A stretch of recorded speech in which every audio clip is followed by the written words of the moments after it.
குடும்பத்தில் சண்டைன்னு வந்தது பார்த்தீங்களா, ஆம்பளைங்க பார்த்தீங்களா சண்டை போட தெரியாது, அவனுக்கு பேசவே தெரியும்.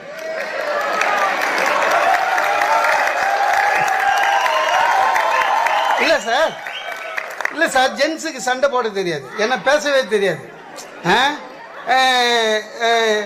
சண்டை ஆரம்பிக்கு முன்னாடியே ஃபர்ஸ்ட் எடுத்தோடனே லாஸ்ட்டாக என்ன சொல்கிறேன்னா, இன்னும் சண்டையே ஆரம்பிக்கலடா லாஸ்ட்டாக என்ன சொல்கிறேன்னா. ஆனால் லேடிஸ் அப்படி இல்லைங்க, அவங்க சாதாரணமாகவே நல்லா பேசுவாங்க. சண்டைன்னு வந்துச்சு வச்சுக்கணும், ரொம்ப நல்லா பேசுவாங்க. அந்த கீமு கீபி எல்லாம் வந்துடும்.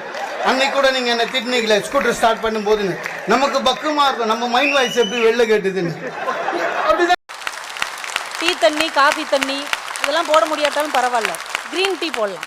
இந்த க்ரீன் டீ போட்டு கொடுக்கறதுனால ஒரு 5 விதமான நன்மைகள் இருக்குது. முதல் நன்மை என்னென்னா, உங்களை பெரிய பணக்காரங்கன்னு நினைப்பாங்க. க்ரீன் டீலாம் போட்டு கொடுக்குறாங்க பெரிய பணக்காரங்க, ஏன்னா அதோடைய டிசைன் அப்படி. ரெண்டாவது நன்மை என்ன அப்படின்னா, பால் பாக்கெட் வாங்கிட்டு வாங்கன்னு யாரையும் கெஞ்ச தேவையில்லை, பால் செலவு மிச்சம். மூணாவது நன்மை என்ன அப்படின்னா, க்ரீன் டீக்கு பிஸ்கட் வைக்கணும்னு அவசியம் இல்லை, அதனால் அதுவும் மிச்சம். நாலாவது நன்மை என்ன அப்படின்னா, வந்தவங்க ரொம்ப நேரம் பேசிக்கிட்டு இருந்து ஒரு டீ போட்டு கூட இன்னொரு டீ கூட அப்படின்னு கேட்கவே மாட்டாங்க. அஞ்சாவது மிகப்பெரிய நன்மை என்ன அப்படின்னா, ஒரு தடவை நம்ம வீட்டுக்கு வந்து க்ரீன் டீ சாப்பிட்டாங்கன்னா அதுக்கடுத்து அந்த கெஸ்ட் வீட்டுக்கே வரமாட்டாங்க.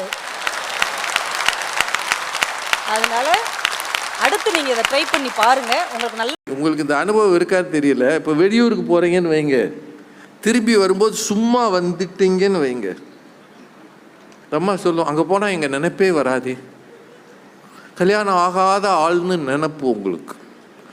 ஒரு பண்டம் வாங்கிட்டு வரட்டுமே, இப்படியா வீசின கையும் வெறுங்கையுமா வர்றது அப்படின்னு ஒரு அரை மணி நேரம் அந்த அம்மா கத்தும். இதை ஞாபகம் வச்சு அடுத்த தடவை போய் என்னமாவது வாங்கிட்டு வந்தீங்கன்னு வைங்க, போய் இதை போய் எவன் உங்க தலையில இதை கட்டுனா, நமக்கு என்ன தோணும், அங்க என்ன உங்க அப்பாவா இருந்தார் என் தலையில கட்டுறது. ஒரு நாள் ஒரு பொழுதாவது நீங்க செஞ்சதை உங்க வீட்டம்மா பாராட்டி இருக்குன்னு. வீட்டுக்குள்ள நமக்கு பேர் தான் குடும்ப தலைவன், ஆனா எதுக்கு லாயக்கலாம உட்காந்துருப்பான்.